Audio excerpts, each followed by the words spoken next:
আমার ভাতিজি আর চাচতো বোনেরা কি কাম করতেছে দেখেন।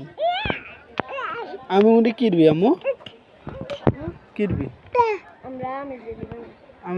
গাইজ আজকে আপনাদেরকে দেখাবো কিভাবে আমের জেলি বানানো হয়। আমি ঠিক জানি না, এটা আমার চাচাতো বোন আর হচ্ছে আমার বাচ্চি আমার ভাতিজি রাতের বাজে এখন প্রায় 10টার কাছাকাছি।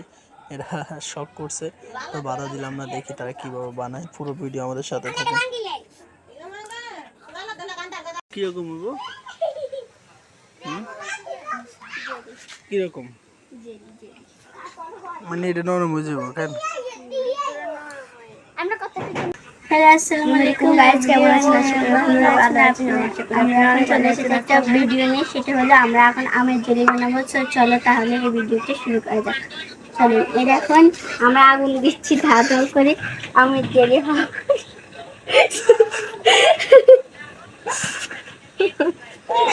আমের জেলি তো খেতে হবে ভালো করে, কারণ আপনারা যদি কেউ আমের জেলি বানান তাহলে এরকম জেলি বানাবেন।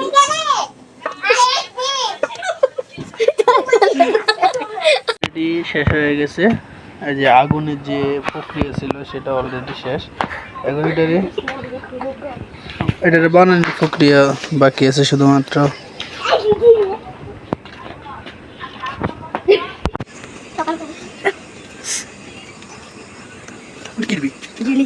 মানে কি এর কত ইয়ে লাগে, ওই যে বক্তালেন গুড়ি লেবি